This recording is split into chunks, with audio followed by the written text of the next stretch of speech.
സങ്കീർത്തനം 1 നമുക്ക് വായിക്കാം.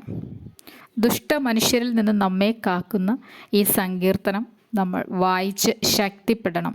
ദൈവത്തിൻ്റെ ആലോചനയിൽ നടക്കുന്നതിനായിട്ട് ദിവസവും സങ്കീർത്തനം 1 നമുക്ക് വായിച്ചാൽ ദൈവം നമ്മെ അനുഗ്രഹിക്കും. ദുഷ്ടന്മാരുടെ ആലോചന പ്രകാരം നടക്കാതെയും പാപികളുടെ വഴിയിൽ നിൽക്കാതെയും പരിഹാസികളുടെ ഇരിപ്പിടത്തിൽ ഇരിക്കാതെയും യഹോവയുടെ ന്യായപ്രമാണത്തിൽ സന്തോഷിച്ച് അവൻ്റെ ന്യായപ്രമാണത്തെ രാപ്പകൽ ധ്യാനിക്കുന്നവൻ ഭാഗ്യവാൻ. അവൻ ആറ്റരികത്ത് നട്ടിരിക്കുന്നതും തക്ക കാലത്ത് ഫലം കായ്ക്കുന്നതും ഇല വാടാത്തതുമായ വൃക്ഷം പോലെ ഇരിക്കും. അവൻ ചെയ്യുന്നതൊക്കെയും സാധിക്കും.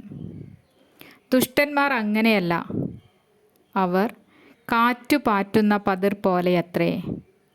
ആകയാൽ ദുഷ്ടന്മാർ ന്യായവിസ്താരത്തിലും പാപികൾ നീതിമാന്മാരുടെ സഭയിലും നിവർന്നു നിൽക്കയില്ല.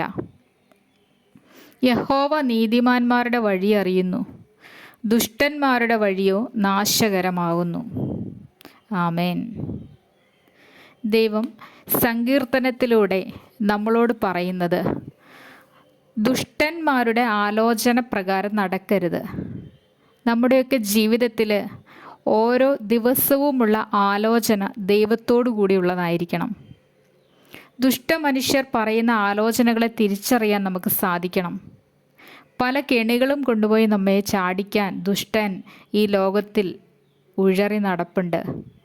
അതുകൊണ്ട് തന്നെ ദൈവത്തിൻ്റെ ആലോചന ചോദിച്ചുകൊണ്ട് ദൈവത്തിന് കീഴ്പ്പെട്ടിരിക്കാൻ നമുക്ക് കഴിയണം. നമ്മളെ പരിഹസിക്കുന്ന ആളുകളുടെ ഇടയിൽ ഇരിക്കരുത്. പരിഹസിക്കുന്നുവെന്ന് തോന്നിയാൽ അവിടെ നിന്ന് മാറി നിൽക്കാൻ നമ്മൾ തയ്യാറാകണം. പരിഹാസത്തെ ഏറ്റെടുത്തുകൊണ്ട് ഒരിക്കലും പരിഹാസികളുടെ കൂടെ ഇരിക്കാൻ തയ്യാറാവരുതെന്ന് ദൈവം നമ്മെ ഓർമ്മിപ്പിക്കുകയാണ്. പലപ്പോഴും പല അവസ്ഥകളിലും നമുക്ക് വേദന തോന്നിയിട്ടുണ്ട്. പലപ്പോഴും ഒരു പരിഹാസപാത്രമായിട്ട് നമ്മൾ മാറാറുണ്ട്. പല ആളുകളുടെയും മുമ്പിൽ പരിഹാസിയായിട്ട് നിൽക്കാറുണ്ട്. ദൈവം നമ്മോട് പറയുന്നത് ഇത്തരം ഇടങ്ങളിൽ നിന്ന് മാറി നിൽക്കുക. പരിഹാസികളുടെ ഇരിപ്പിടത്തിൽ ഇരിക്കരുത്. യഹോവയുടെ ന്യായപ്രമാണത്തെ ധ്യാനിച്ചുകൊണ്ട് വേണം മുൻപോട്ട് ജീവിക്കാൻ. അങ്ങനെയായാൽ യഹോവ അവരുടെ വഴി അറിയും. അവരുടെ നന്മയുള്ള വഴിയിൽ ദൈവം നമുക്ക് കാണിച്ചു തരും. ദൈവത്തിൻ്റെ നീതിയിൽ നടക്കാൻ നമുക്ക് സാധിക്കും. ദുഷ്ടന്മാരുടെ വഴി നാശകരമാണെന്ന് ദൈവം പറയുന്നു. നാശകരമായിട്ടുള്ള ദുഷ്ടന്മാരുടെ വഴികളിലൂടെ നടക്കാതിരിക്കാൻ ദൈവവുമായിട്ട് ആലോചന പങ്കിടാം.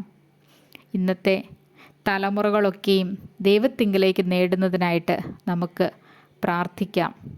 ആമേൻ.